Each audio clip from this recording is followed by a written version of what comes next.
संतोष देशमुख हत्या प्रकरणाची आज बीडमध्ये पहिली सुनावणी। विशेष सरकारी वकील उज्ज्वल निकमही उपस्थित राहणार। आरोपींना प्रत्यक्ष हजर करणार की व्हिडिओ कॉन्फरन्सिंगद्वारे याची उत्सुकता।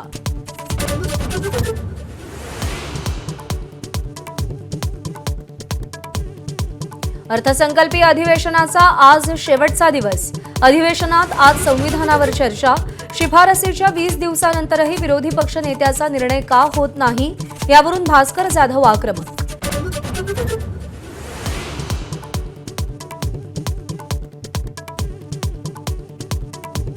भाजपचे प्रदेश प्रवक्ता अजय पाठक यांना सिरियातून धमकी। नागपूर पोलिसात तक्रार दाखल। नागपूर दंगलीबद्दल टीव्हीवर मत व्यक्त केल्यामुळे धमकी आल्याचा संशय।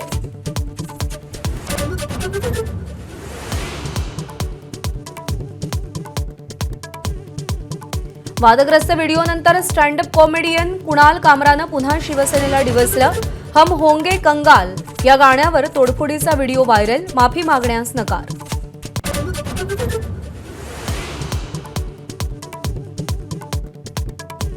चौकशीला हजर राहण्याचं समन्स धुडकावून कॉमेडियन कुणाल कामरा गैरहजर। कामराकडून 7 दिवसांच्या मुदतीची मागणी। आज नवं समन्स जारी होण्याची शक्यता।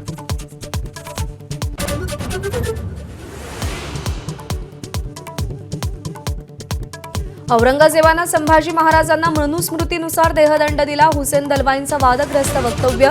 श्रीमंत कोकाटेंच्या पुस्तकाचा दाखला दिला। एबीपी माझाशी बोलताना कोकाटेंनी दाव्याचा इन्कार केला।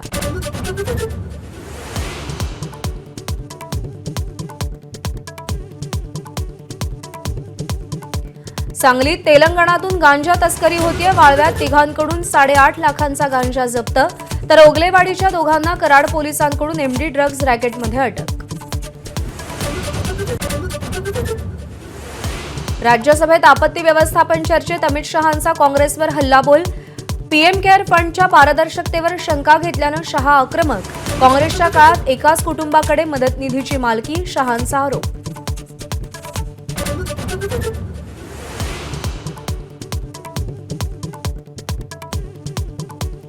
वक्फ दुरुस्ती विधेयकाच्या विरोधात देशभरात आज निदर्शनं। पाटण्यातून देशव्यापी निदर्शनाची सुरुवात होणार। सगळ्या खासदारांना विधेयकाची माहिती सरकार देणार।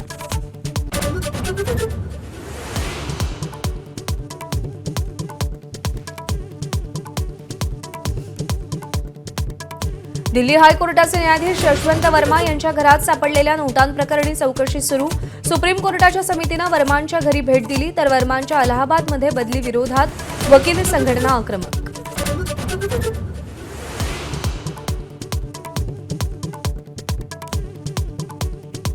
रत्नागिरीत संगमेश्वरमध्ये मुसळधार अवकाळी। आंबा काजूच्या नुकसानाची भीती, तर सिंधुदुर्गच्या दोडा मार्गमध्येही वरुणराजा बरसला। सांगली जिल्ह्यात अनेक भागात वादळी वाऱ्यासह अवकाळी। एबीपी माझा, उघडा डोळे बघा नीट।